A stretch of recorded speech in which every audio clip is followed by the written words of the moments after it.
Ladies and gentlemen, good morning, good afternoon, good evening. My name is Terrence Keeley, and I'm with you today to reflect upon the lasting impact and most important implications of Laudato Si. I was chosen by Professor Easton to join this, in part because I was an advisor to Pope Francis on the Vatican Financial Reform Commission from 2009 to 2010. And he graciously endorsed the cover of my book, Sustainable, with the following quote: "A strategy for real change calls for rethinking processes in their entirety." It has been a little more than a decade since Laudato Si was first delivered. And as we reflect upon the lasting gifts of the papal reign of Francis, for whom I have the highest regard, I think it is really appropriate to give Laudato Si more attention. But it's actually not possible to reflect upon Laudato Si without first remembering why Cardinal Jorge Bergoglio chose the name Francis to begin with. It was quite a consequential decision, as you must all realize. There had never been a Franciscan who had been Pope before.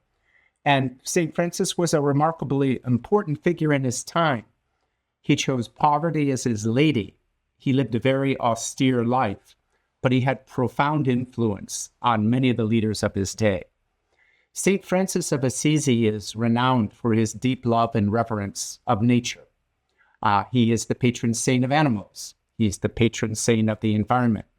Francis actually viewed all creatures, and indeed the entire cosmos, as God's one wonderful creation. He treated every living thing with respect and affection. He called the sun his brother. He called the moon his sister. In his famous Canticle of the Creatures, he praises God for the beauty and the wonder of the natural world which surrounds us. In fact, Laudato Si is taken from the opening lines of this canticle. It literally means praise be to you. St. Francis saw himself as an integral part of the natural world, not separated from. And he emphasized a kinship with all living things. Just as St. Francis calls us all to a deeper appreciation of life, all plants, all insects, and animals, and just as St. Francis recognized all living things as gifts to be God, to be valued as such, in Laudato Si, Pope Francis celebrates this same universal sacredness. Here are some important quotes. "The divine and the human meet in the slightest detail in the seamless garment of God's creation, in the last speck of dust in our planet. The entire material universe speaks of God's love, God's boundless affection for us. Soil, water, mountains, everything is a caress of God." So beautiful. There are, of course, multiple implications for this ode of love for all creation. Again, as Pope Francis writes in Laudato Si, "We have only one heart, and the same wretchedness which leads us to mistreat an animal will not long be in showing itself in our relationships with other people. Every act of cruelty towards any creature is contrary to human dignity." There is, of course, a radical human implication for this reverence. As he writes, we need to strengthen the conviction that we are one single human family. And of course, there's an environmental implication. Another quote: "If we approach nature and the environment without an openness to awe and wonder, if we no longer speak the language of fraternity and beauty in our relationship with the world, our attitude will be that of masters, consumers, ruthless exploiters, unable to set limits on their immediate needs. By contrast, if we feel intimately united with all that exists, then sobriety and care will well up spontaneously." There is no doubt that consumerism and the negative externalities caused by unregulated markets are subjected to severe criticism in Laudato Si, just as they come under criticism in other encyclicals and other apostolic exhortations, not only of Francis, but also of Benedict XVI, and throughout the history of papal encyclicals. Pope Francis clearly believed humanity has gone astray with excessive consumerism. But in my reading of the encyclical, the true genius of Laudato Si as well as its challenge to those of us who at Notre Dame are seeking superior policy formulations, especially for the generations that are yet unborn. The genius lies in its refusal to claim that environmentalism and poverty reduction should somehow be decoupled.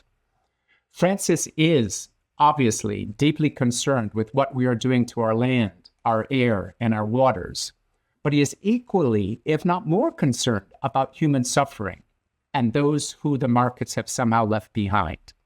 For me, one of the most important quotes in Laudato Si', especially for policy geeks, is this. I quote, "We are not faced with two separate crises, one environmental and the other social, but rather with one complex crisis, which is both social and environmental." Here, my friends, Pope Francis is effectively calling out for bold, creative policy solutions that are intricate and complex. Unlike some who might just wish to claim for their own purposes that, for example, Laudato Si' is causing for massive carbon reductions at any cost, in actual facts, Pope Francis is saying that we must better spread material abundance to the underprivileged while we simultaneously preserve environmental standards. Both must be done at the same time. Our policy responses, as a result, must be similarly multifaceted. They have to be creative, mindful of both people and planet, as well as the inevitable trade-offs that prioritizing one may pose for the other. I like to say Pope Francis is exhorting us to solve a multivariable optimization equation, not a single variable equation. The truth of the matter is, at the same time that our land and air and waters have been stressed like never before, so too has progress against poverty, and so too has the growth of the human family. Just looking at my notes. Much of what is happening to our planet has actually coincided with rapid population growth and rapidly rising living standards. Remember the following. Only 1 billion people lived on Earth in 1800. Only 2 billion in 1900. That rose to 4 billion in 1984 and 8 billion in 2022. Think of the hockey stick. More people living well means more strain on the environment. Since 1980 alone, more than 100,000 human beings have escaped abject poverty, which is defined as $1.91 a day. More than 100,000 human beings have escaped abject poverty every day. Per capita global incomes have risen sixfold, from $2,500 to more than $12,000. That's a global figure. And the percent of humanity that is struggling to subsist on $1.91 fell from 1 out of 2 people in 1980 to 1 out of 12. In other words, yes, we are doing more damage to our land, air, and waters, but it has not all been for naught. More people are living on Earth than ever, and global poverty is actually on the decline. For most of humanity, the vast majority of human beings lived in poverty. That is not the case now. Father Ted, who's a dear friend, and if you can see behind me, his portrait is giving me a blessing at the age of 96. Father Ted was very fond of saying that a Catholic university is a place where the church can do some of its most important thinking.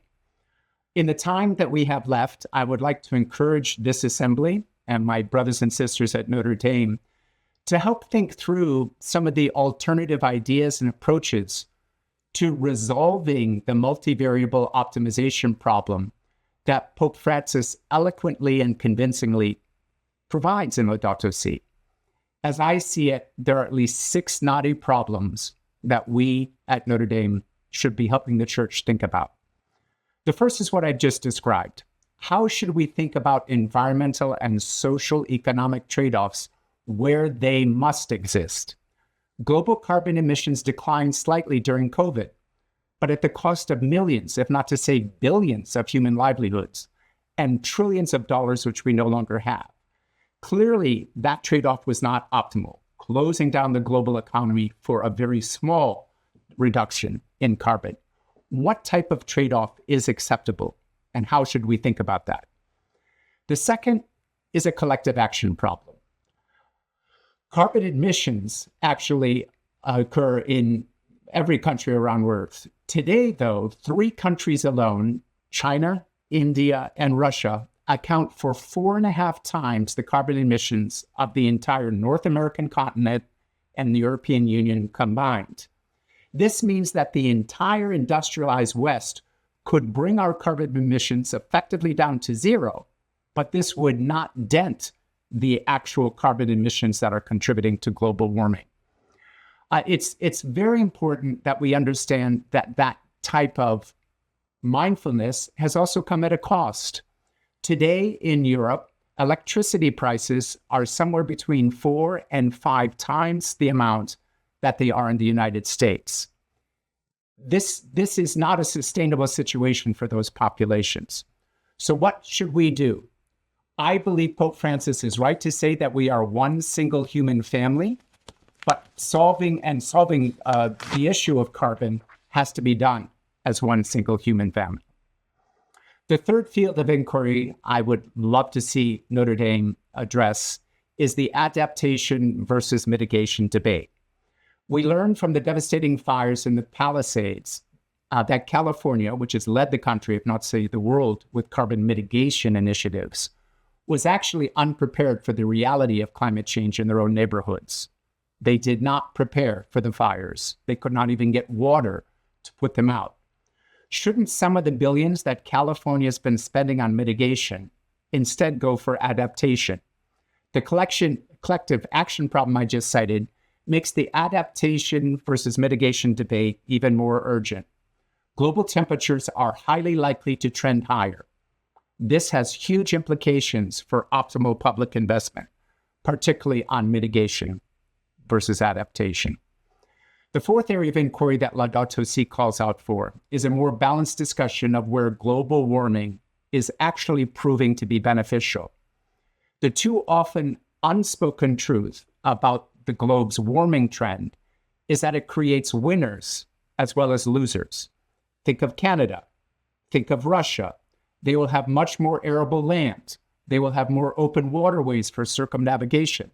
They will have access to new mineral deposits.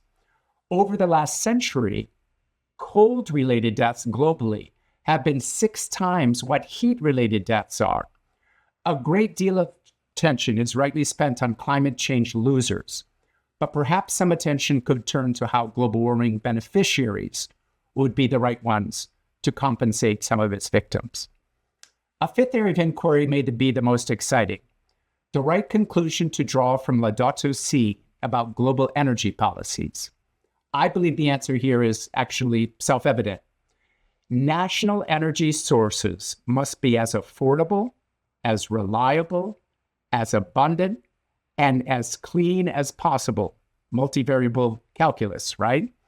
There is simply no doubt that if reliability, affordability, cleanliness, and abundance are in fact our energy goals, more investment in nuclear fission and fusion, in natural gas and geothermal, and even potentially some clean coal technologies would rise.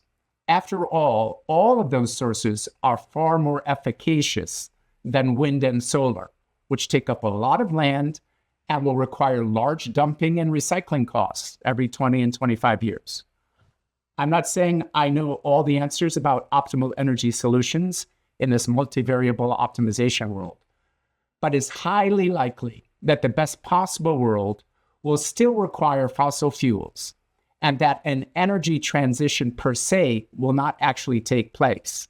Instead, we're going to have to add energy capacity to meet growing consumer needs, and that incremental capacity should be as clean as possible.